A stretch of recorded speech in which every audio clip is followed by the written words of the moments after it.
Good evening, everyone, and welcome to the penultimate episode of the How We Got Here series.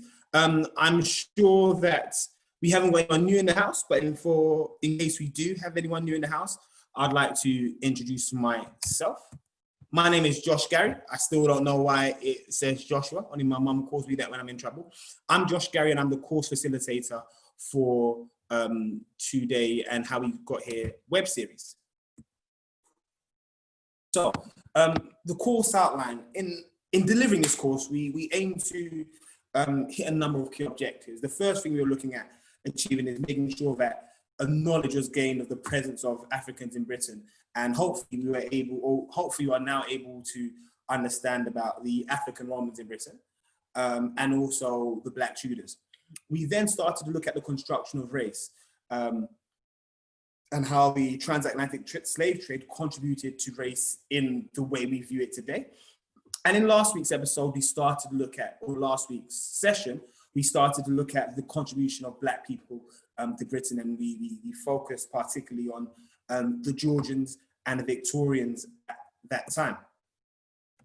So last week, going through a number of key individuals here, you've got Ignatius Sancho on my left, and he was a Black Georgian who contributed to British history in terms of writing, but in terms of pioneering and fighting for the abolition of the slave trade. And one of the key things he did that was really, really, really interesting was he was somebody who kind of showed that Africans were of equal status to anyone. And he tasked himself with showing that Africans could excel in a variety of fields. At the bottom left, you have Bill Richmond, the celebrity boxer who made a living for himself in the streets of London. And, you know, it poses the question, how far did sports allow Black people to be accepted? You've got Sarah Falls Bonetta on my right, the adopted goddaughter of Queen Victoria, who had a rather remarkable story. And then at the bottom right, we've got Mary Phyllis, who gives us an insight into the female experience during the transatlantic slave trade and whatnot. Okay, so in this penultimate series, or this penultimate episode, we're going to look at how Black people contributed to Britain from the 1900s to 1945. And we're going to focus particularly on the First World War and the Second World War. Now, keywords for today's session. World War I, it was a global war that took place in 1914 and it ended in 1918. And then you've got World War II. And a number of historians have argued that this was a continuation of the First World War from 1939 to 1945. The key thing here being Germany wanting to get revenge as a result of the harsh conditions or the harsh treatment from the Treaty of Versailles. And this brings us to the picture we have on the right as the empire needs men. At the top, you have the old lion, and the old lion in this represents Britain. And surrounding the old lion, you have a number of younger lions. And these younger lions represent Australia, Canada, India, New Zealand, and other countries within the British Empire. And quite often, when looking at the First World War, I think there are, two glaring omissions when it's taught. I think when I was taught about the First World War in primary and secondary school, I was always confused by why it was named a world war. As far as I was concerned, it was a war that involved white European men.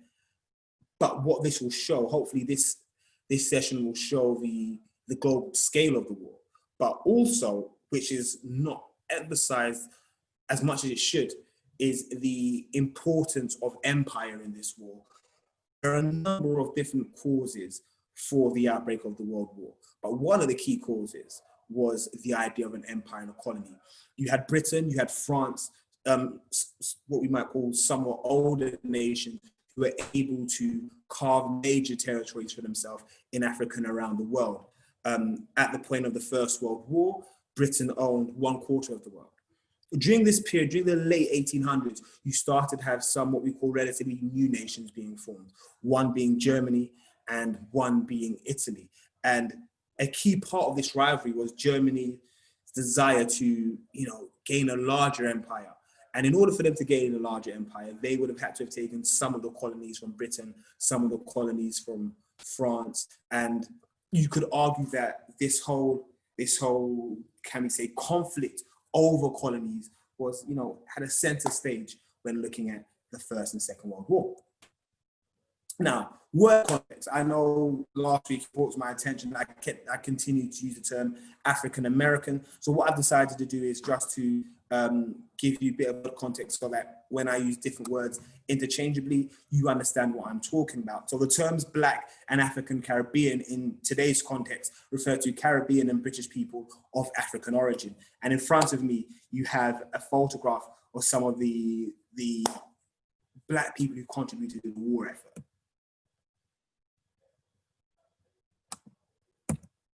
So let's start World War I. So in World War I, you had what we call many servicemen, and many Black people were a part of this war. As I've already mentioned, by the early part of the 20th century, the British Empire covered 25% of the world. And many people from Africa and Caribbean came to Britain to work. However, many also came to contribute towards the war effort by joining the armed forces and to work for Britain in the war industries.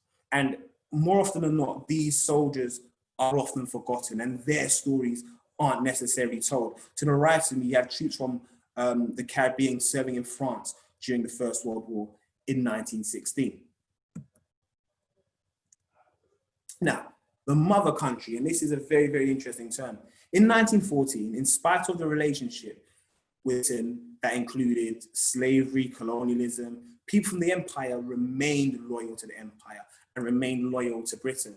Many people of African origin, of Caribbean origin, of Asian origin, categorically wanted to fight for Britain because they saw Britain as their mother country. They saw themselves as an extension of Great Britain. And so they decided to fight in the war because they wanted to support Great Britain. And this is a quote. It says, "My grandmother used to say, 'I'm going to England.' And we would say, 'But you don't know anybody there.' She would laugh. She said she don't mind because she is British and England is the mother country." And I really, really like this quote because this quote kind of captures the ties of people from the empire to Britain. And to the right of me, you have what we call the West Indian troops. And this was a troop from the West Indies who formed, should we say, a regiment to fight and contribute towards the war effort. Now, the British West Indies Regiment. As soon as World War I broke out, soldiers from all over the empire wanted to support the war effort. However, this was for many different reasons. Some soldiers thought that it would give them an opportunity to see the whole world and give them an opportunity to travel. Many people believed that the war would be over by Christmas, so they could travel, they could win the war, and they could come back home.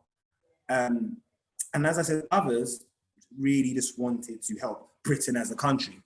However, as we know, the war lasted far longer than nearly 6 months. And initially, the government refused to allow Black soldiers from the empire to be involved. The government were worried with the idea of Black soldiers for a number of reasons. On the one hand, they thought that the white working class soldiers wouldn't be keen on taking the instruction from Black people. They were also worried with the idea of giving Black people weapons because they thought that if you gave these Black people weapons, they might turn and use it on the British. They felt that Black people might be easily identified.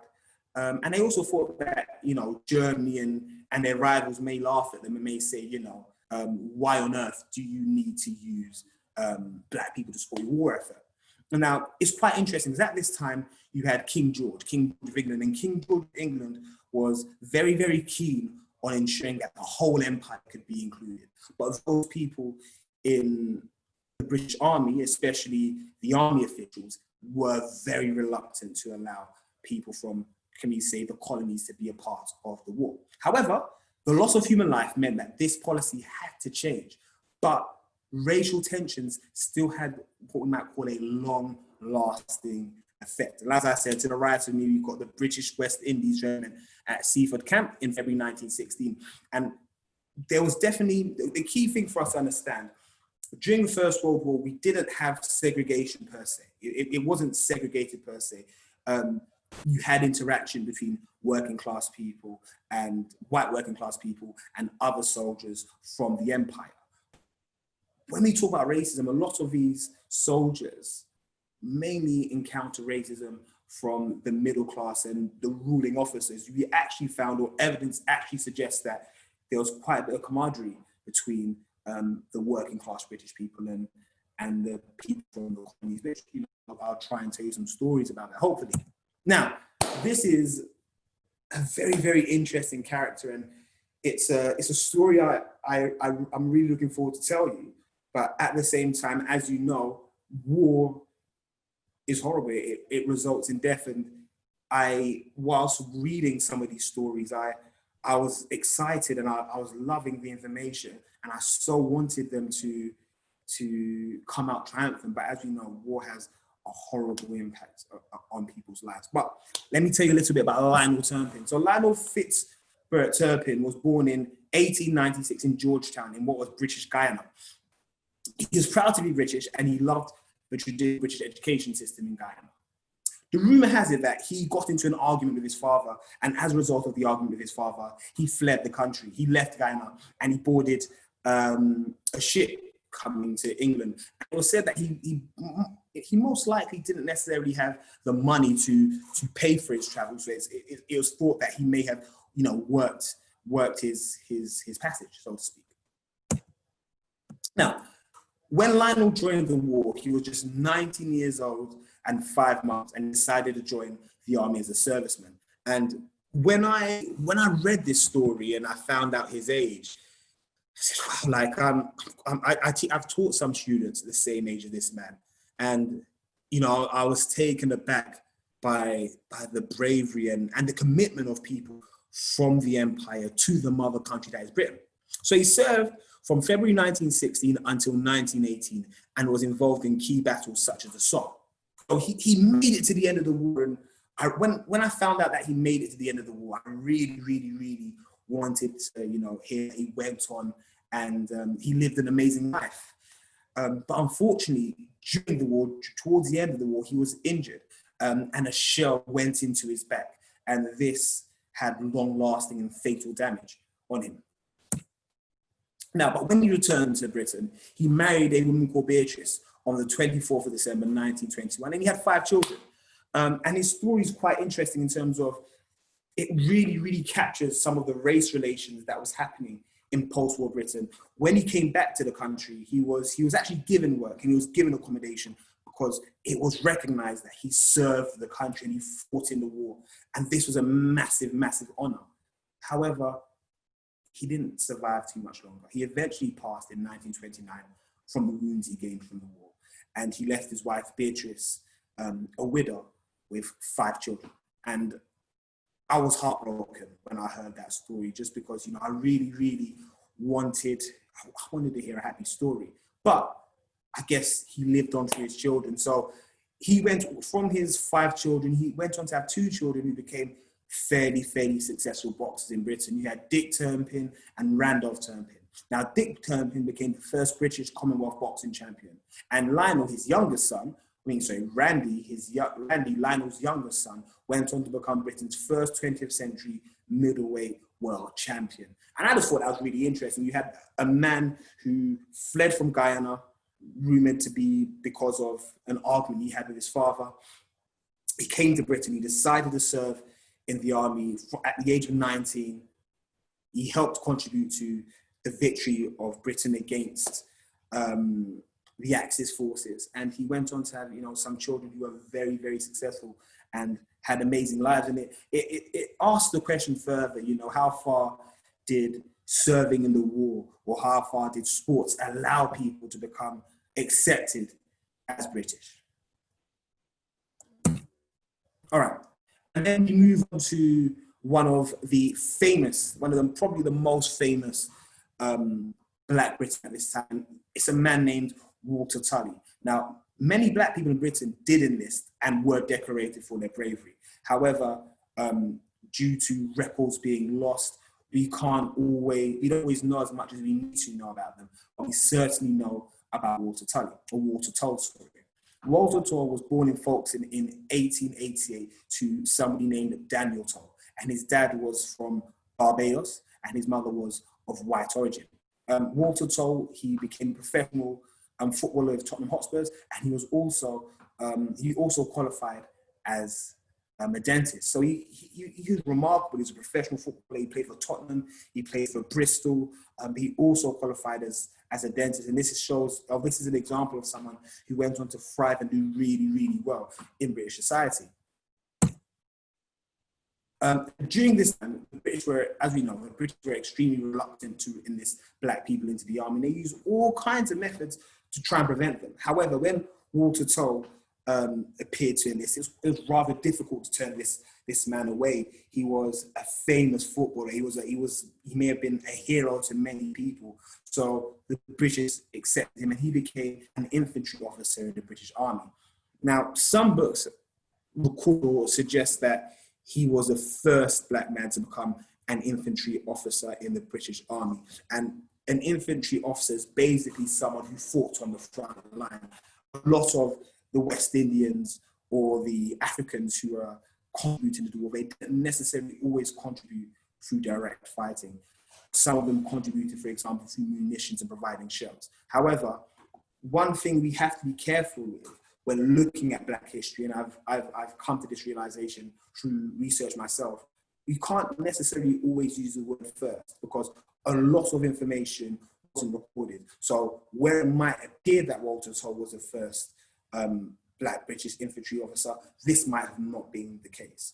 Also, there were suggestions that Black people didn't fight, but also further research has shown that this wasn't the case either. You had Black people fighting on the front line, because quite simply, if you're in a do or die situation and you've got shells raining down on you, I'm pretty sure you're not concerned with the color of somebody's skin. The most important thing for you to do is survive. Now, Walter Tull, he did exceptionally well, and he gained promotion. So one of the famous stories about Walter Tull was he led a group of soldiers on an expedition and returned without a single casualty. And his skill set made it impossible for the British to refuse his promotion. He demanded the respect of his fellow soldiers, and he did it through leading by example. And in his life, he also showed extreme courage, and he overcame many losses and adversities. He lost both his father and his mother at a very, very young age. He was adopted, and he ended up moving to Glasgow.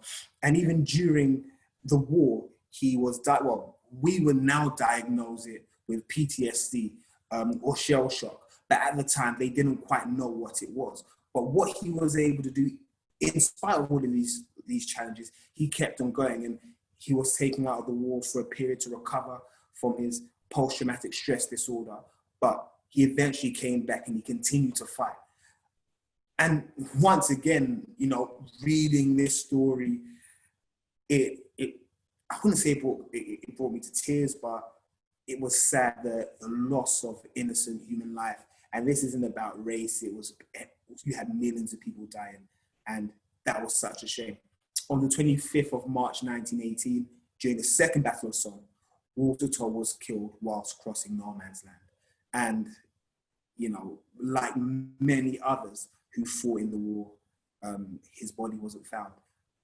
And I think for me, it brings to my attention the massive sacrifice, the massive price these men gave for our freedom. And these are men of all colors, of all classes, in all positions, of all dispositions.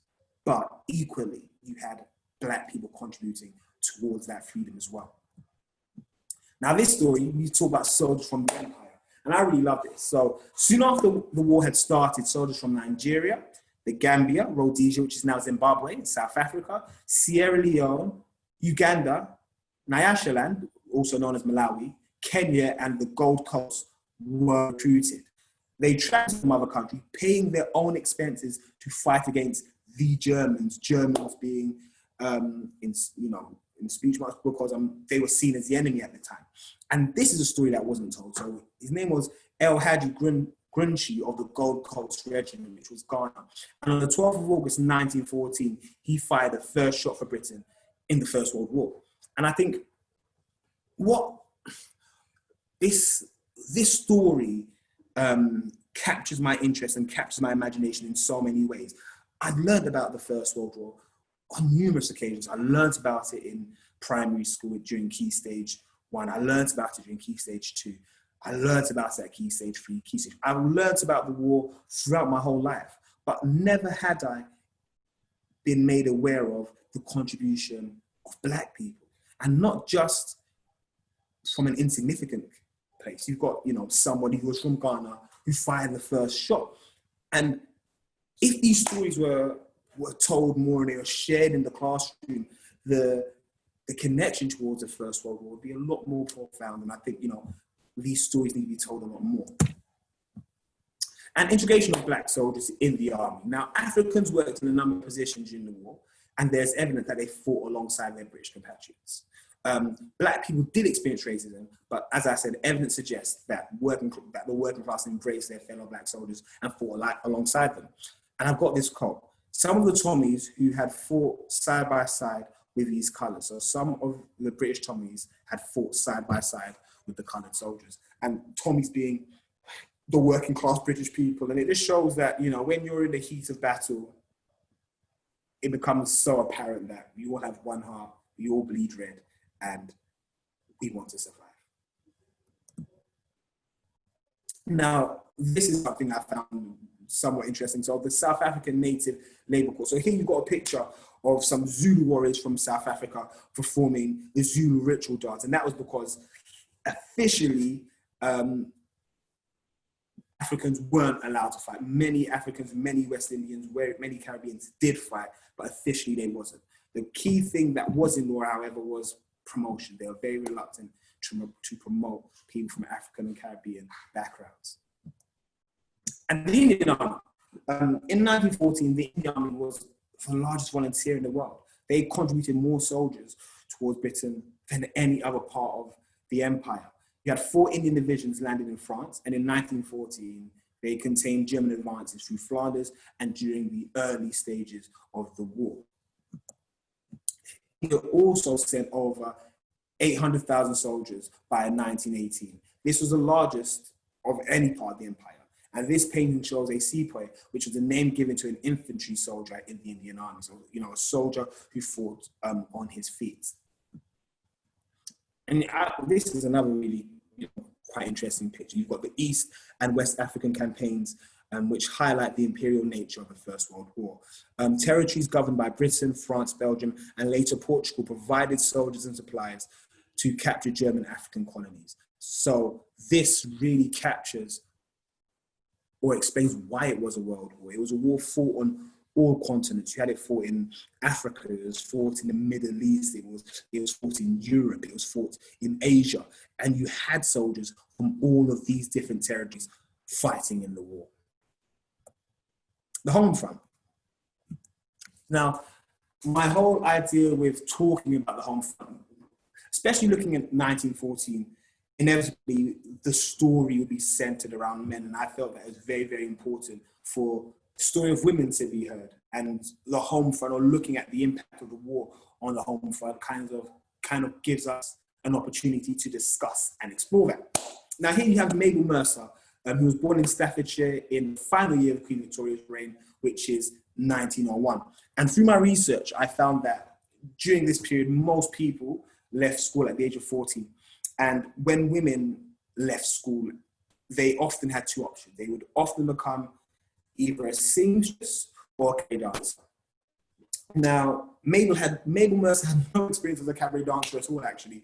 And in my research, I found she was often quite scared and her legs filled or became like jelly, but that's one of the best ways to learn, isn't it? You learn through experience. But in becoming a cabaret dancer, she started to gain, can I say, attention. And eventually moved to France. And in France, she had a number of African Americans that looked like her. For the first time, she came across Black people that looked like her. And the key reason why you had a lot of African Americans and a lot of Black people going to France at that time was simply because France was somewhat more liberal and more tolerant towards black people. You had James Baldwin, for example, who went to France during the surfing period. He went to France slightly later, but he was somebody who was really, really famous. Anyway, so Mabel Mercer goes to France. However, Germany, France during the First World War, and Mercer and all the other African Americans have to do, they end up having to relocate and go back to the United States. And when Mabel Mercer went to the United States, she became a successful cabaret dancer, and she also became an American citizen. She received an American Presidential Medal for freedom, and she influenced some of the most famous celebrities we hear about now. Billie Holiday, Frank Sinatra, for example. Frank Sinatra actually said he learned everything he knew from Mabel Mercer. And that's an interesting story. A young lady from Staffordshire who went on to influence some of the pioneers of the entertainment industry that we follow. And you also have, you had Amanda and Avril. Now, these are daughters of some of the famous people we studied in the previous lesson. So Amanda Aldridge was the daughter of Ira Aldridge, and Avril was the daughter of Samuel Coleridge Taylor.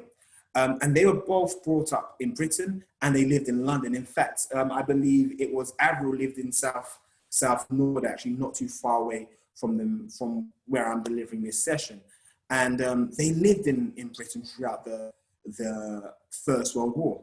Now, both of them were composers, and they both managed to make an impression on a conservative and male-dominated musical world.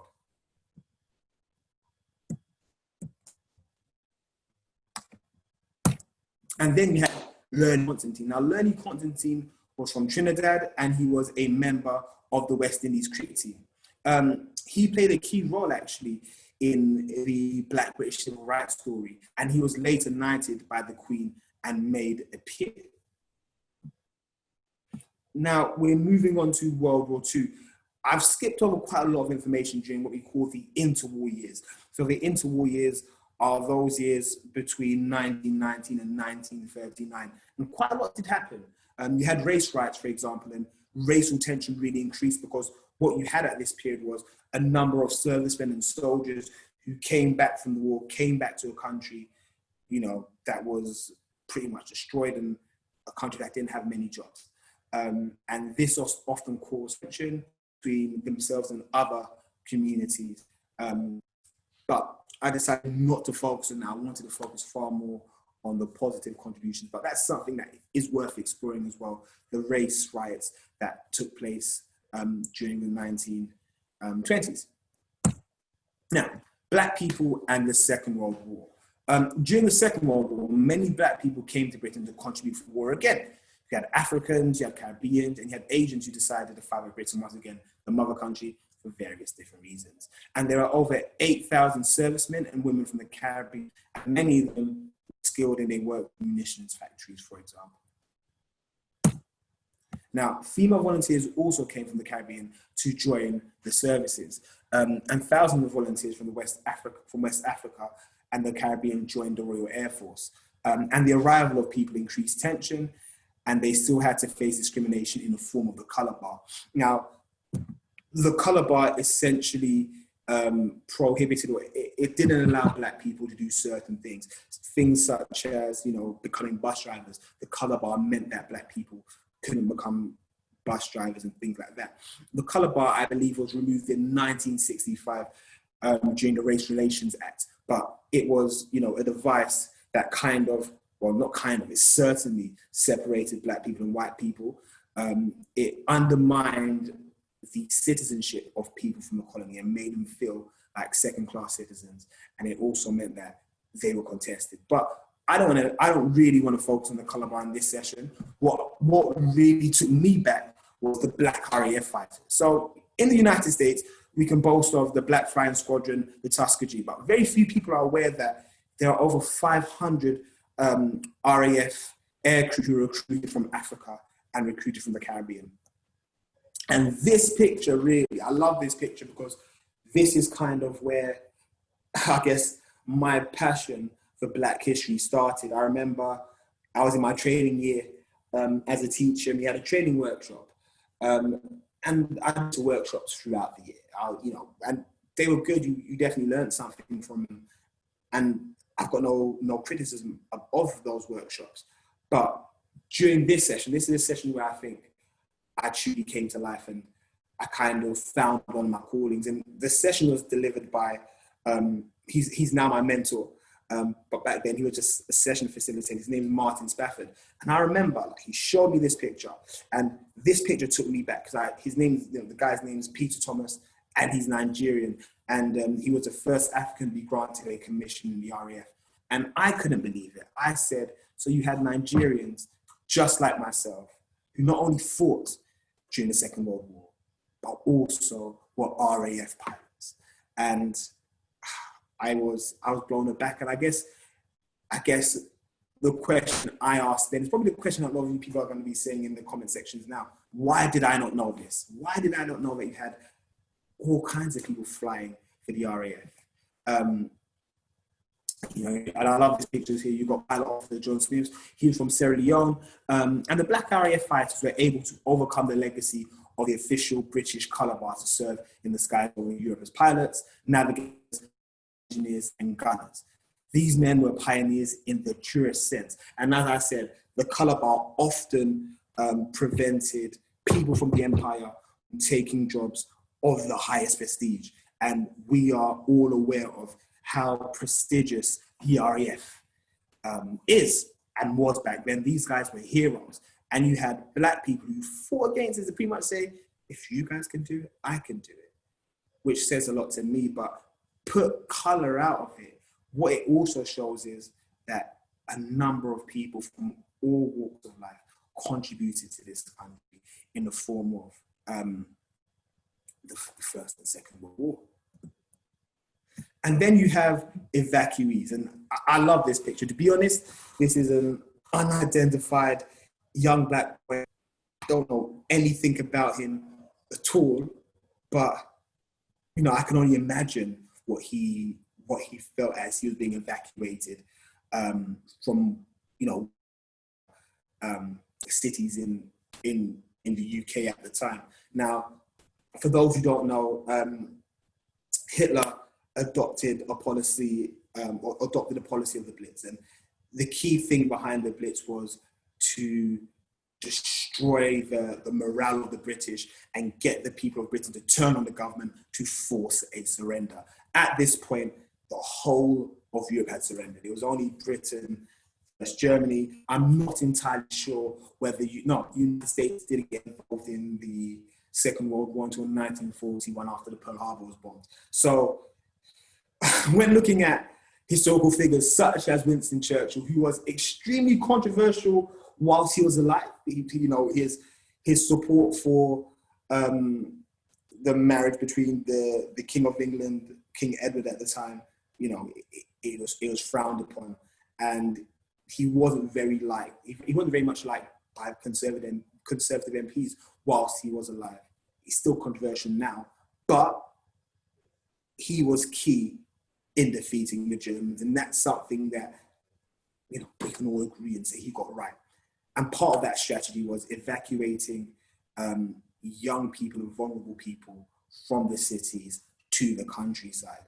And I think the Blitz lasted for just over a year, and it completely destroyed Britain and major cities in London, especially the East End, where the Germans would consecutively drop bombs on buildings and different areas for close to a year.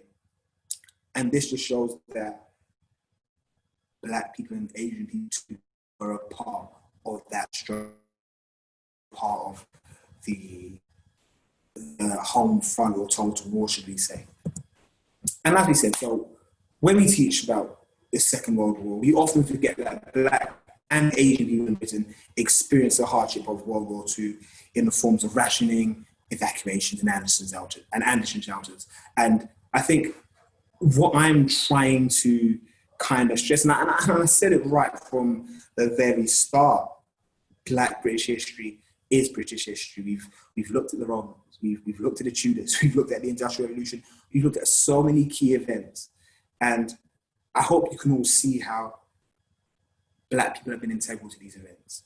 And not all of these Black people, for example, most of these Black people didn't even come after the Windrush. This happened way before the Windrush. And this also debunks the myth that, you had a mass migration of Black people after the Windrush, or there were no Black people in Britain after the Windrush. Have a look.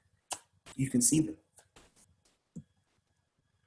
And I guess my closing thoughts before we start having a few discussions on it is, quite simply this. Both world wars are often taught in schools as white-on European events. Black people and white peoples today might be better equipped to deal with racism, or perhaps less disposed towards racism, if they had a better understanding of the presence of Africans and their contribution to Britain. And that, I feel, is, a very, very important story that needs to be told more. Today's session was it was a lot shorter because I felt that it's probably better to keep it more engaging. But what I'm going to do, I'm going to give us a bit of an opportunity to have some Q&As. Next week is going to be the final session. And during the final session, what we'll be focusing on, we'll be looking at the special relationship between the United States and the USA. And we'll be looking at how we got here. Next week's session is going to be roughly the same length as this one. But that session, the second part of it will be a Q&A session. So it will give you an opportunity to ask me questions directly from the various different weeks that we've done. So please come to next week's session ready with questions. I can't promise to answer all of them, but if I do know them, I'll definitely try my best. So let's go to the chat section to see. And I've also been told that I need to make sure I read the questions out loud before I answer them. So I'll read them out loud as well. So, hi Josh. I think the issue last week was not that you kept saying African American, not African Caribbean. African Caribbean is definitely better. Thanks for clarifying. Excellent, thank you, I appreciate that. Was there a precedent to the empire not arming Black soldiers? No, in terms of the empire, you had Black soldiers who've been fighting for years. You had Black soldiers in, the Battle of Trafalgar, for example, the Battle of Waterloo. Olaudah Equiano was a soldier as well. And you often, had Black soldiers fighting in other parts of the empire for Britain. So soldiers were armed, but officially, they didn't always want to say that. Were the Black people that fought in the RAF commonly seen as heroes, as white fighters? I don't know. One thing I do know is not many of us know about the Black people who fought for the RAF at the time. And that's something we should know more about. Thank you for the great session. Adi, I appreciate that. I'm frustrated that MPs are dismissing the inclusion of Black history as world history. Well, I'm annoyed that they're dismissing Black history as British history, really. But, there are people who are trying to contribute and do more.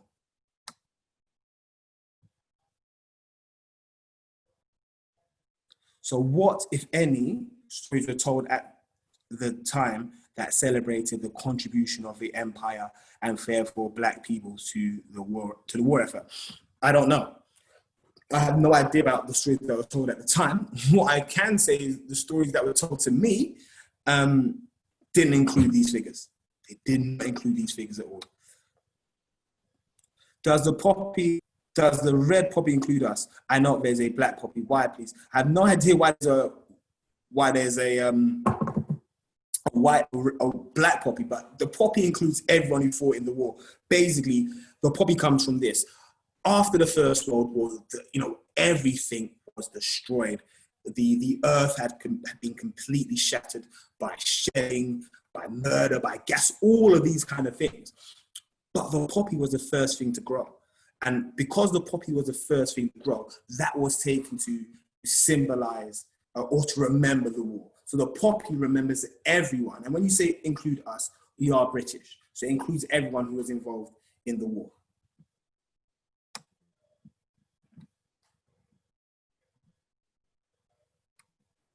Yeah, he said it's so true that for primary schools, when we learn about World War One and Two, it's so powerful just to include pictures of black children, evacuees, and black soldiers. It immediately makes all children feel part of the story. Definitely, that's what I feel, and I think you definitely have a distinct part of Black history. So there are certain elements of Black history that I definitely believe should be studied by themselves in isolation, but also there are parts that should be studied with everyone else. And I remember one of the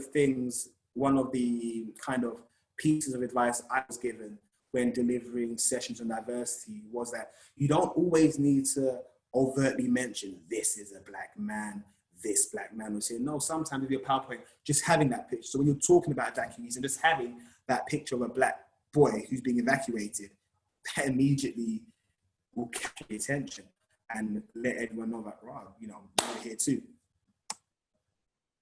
Agreed, ELG. What else can we do to raise support for inclusion of Black history in the curriculum? Poppy, brilliant. There's so many things you can do.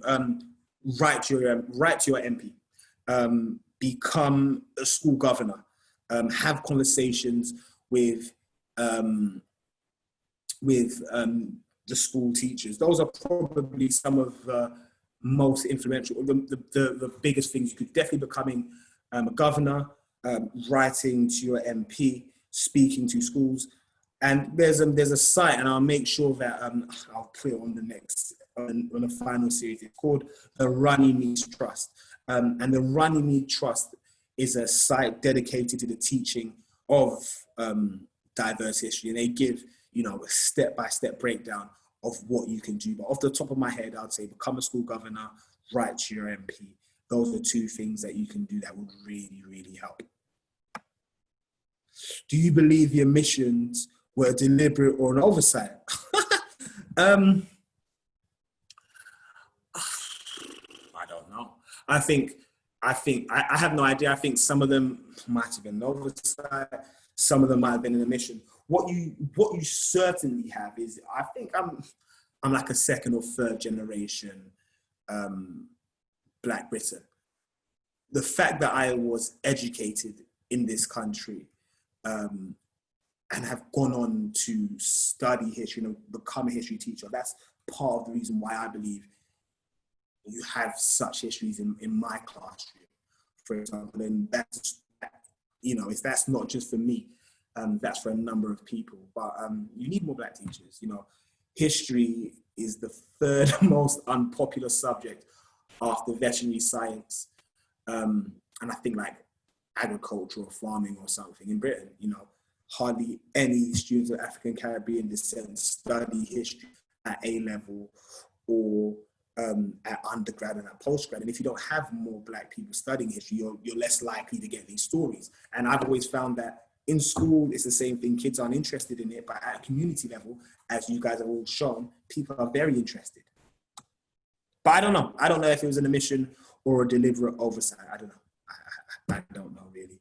Yes, I didn't know that there was a Black soldier in World War II anti-white. Grant told me about it before. I listen. This is important. And the idea of oral history. I think one of the problems we have, and this might explain why quite a lot of Black history, and even medieval African history, isn't necessarily shared in the classroom.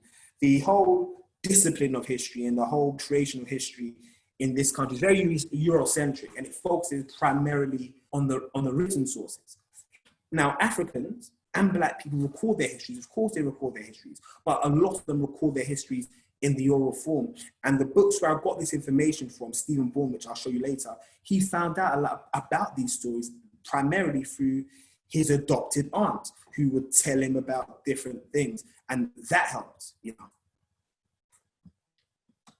So, if you've got people who are alive from the time, go and speak to them, have a word with them. And oral histories are just as valuable as whatever's written or archaeological evidence. We have to use all of these different pieces of evidence together to create the picture of the past. So you use oral history, you use archaeological evidence, and those are buildings or ruins, things like that, and use whatever written source is left behind. Thanks. I think this is my good friend Rachel. There is a good book that I just got called Black Britain: A Photographic History by Paul Gilroy that has been really useful. It's images of people in World War I, World War II, and up till the end of the 20th century, if teachers want to. Yep, I've got that book. It's really, really, really good.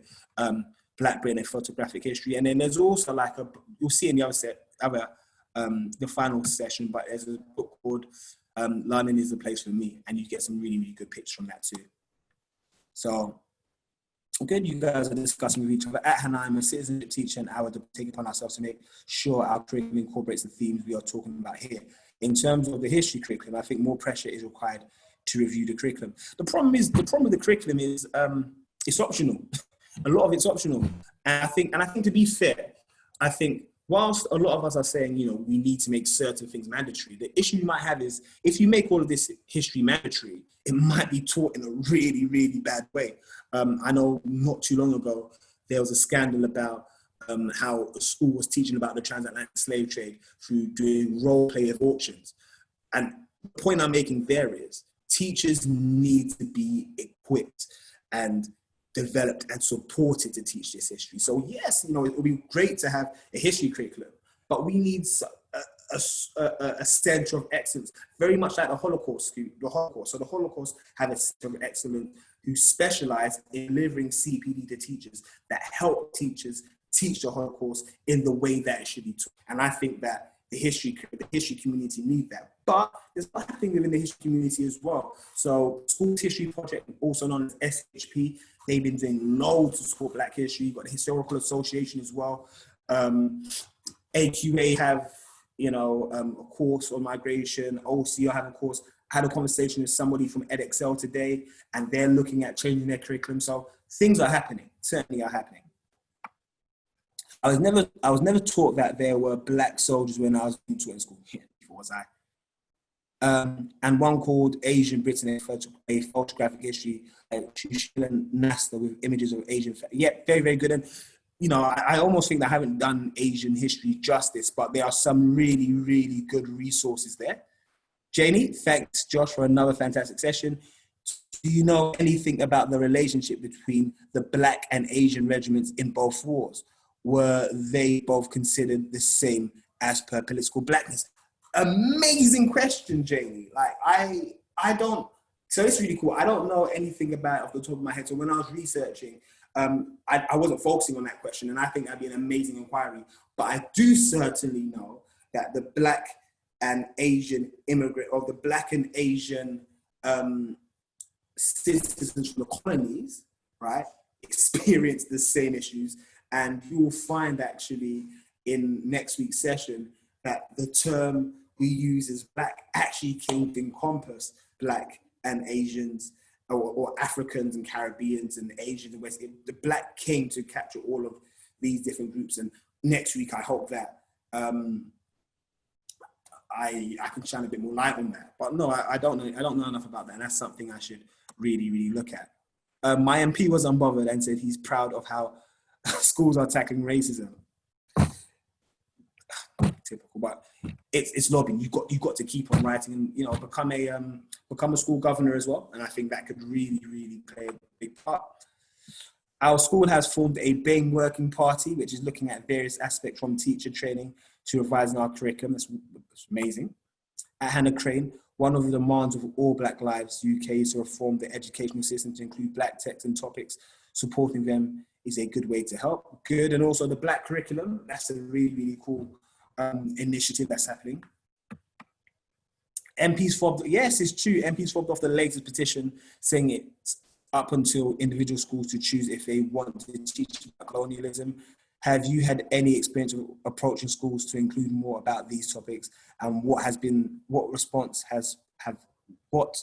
their response been? Interesting. Is that me? It's tough because I don't want to put any schools on blast. But what I will certainly say, from the two most recent schools that I worked in, they're actually really, really open, and they really, really wanted to include these histories. And dare I say, I think I was probably I was probably employed at in both of them because of my knowledge of these areas. So I definitely know the two schools that I taught in, they're very, very big. And I know that both schools are consistently reviewing their curriculum and trying to make sure their curriculum is as diverse as possible. And they're trying their best to make sure that they don't have a token approach. So I can only speak for the schools that I've worked in, and they've always been very supportive of me and very supportive of the types of histories that I talk about. And I hope the students that I've taught will be able to tell you about some of these histories as well. A really good resource that most of you probably already know about is the Black Curriculum. Yep, like I said, check out the Black Curriculum. Also check out SHP, Schools History Program, and also check out the Historical Association. I think the Black Curriculum is amazing. Definitely check it out. The key thing I would say though, and this is what often gets lost on us, history is not just facts. It's not just knowledge. It's not just knowing stuff. There's a discipline to it. And I certainly agree that it's important to include various different types of knowledge, but historians ask questions, they research, they write, and I feel it's very important that whilst it's great to know this knowledge, as a teacher, one of my key concerns is making better historians, making students more inquisitive, making students more critical, making students, giving them the ability to evaluate evidence, to evaluate what they see and reach a judgment. But the Black curriculum is amazing. It looks at the overall curriculum, but in terms of history and the teaching of history, there's certain principles that I believe are very important to get across. Thank you, Emma. I hope you join the next session.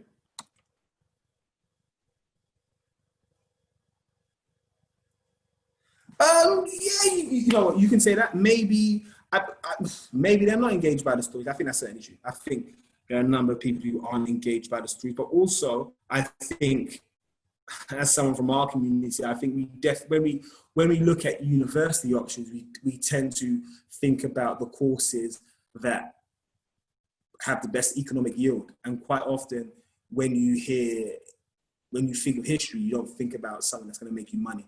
And I think that plays a part as well. I don't just think it's an issue of engagement, although I do think engagement is an important issue.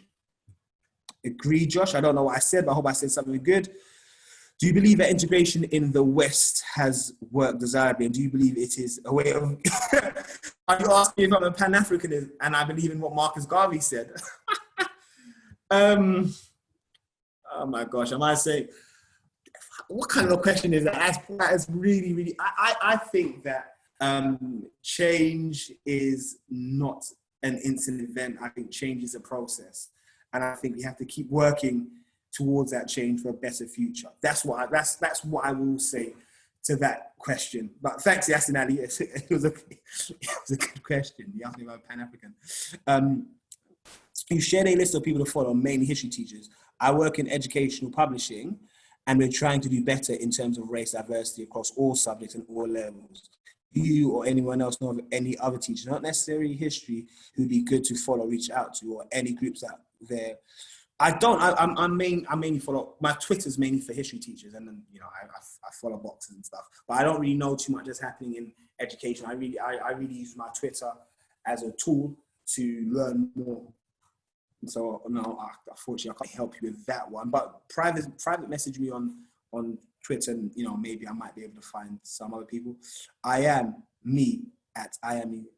Oh yeah, it's good. So you've got someone there. Wait, brilliant. Thanks, Josh.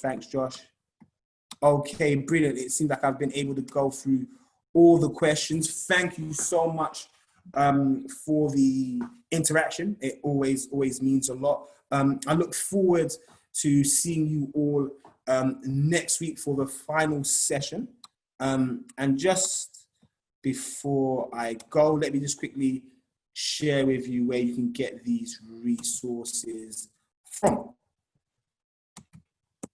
So you've got these books here. You've got Mother Country, you've got Black Poppies, and you've got the Motherland Calls. And these were the resources that I used to make this PowerPoint. Next week, we're going to be looking at why do the US and UK have a special relationship in terms of race. And that should bring us full circle and explain how we got here. How did we get to this situation? Janie, really sad that next week is the last one, though, but thankful for all your time and knowledge you shared. Janie, thank you for this. I'll go back to the books. Hold on, Janie. Thank you for this coming every week. I really, really appreciate it. Thank you so much. Thank you for the well dones. Can you skip back to, the books are there. And literally, also, I'll suggest going onto the Imperial War Museum website. That's a website I went onto that really, really helped and gave me loads of knowledge. And the National Archive, there's a specific session that looks at Black British history, and that helps so much. It's a shame you're going to be missing the last week's session, Elmo. It's a shame. Thank you for joining us so far. Will you share the recording for this and last week's? As I said, so they will definitely be shared later. Thank you, Lizzie. Thoroughly enjoyed this brilliant content. Thanks, Lizzie. I appreciate that. My fiance, she's supporting me, which I appreciate. Thanks, Josh. Okay, I hope you enjoy the rest of your evening and look forward to seeing you for next week for the final session. Thank you so much for the engagement. Please, please, please come with your questions, because I hope that we'll have a bit more time to engage, really. Bye.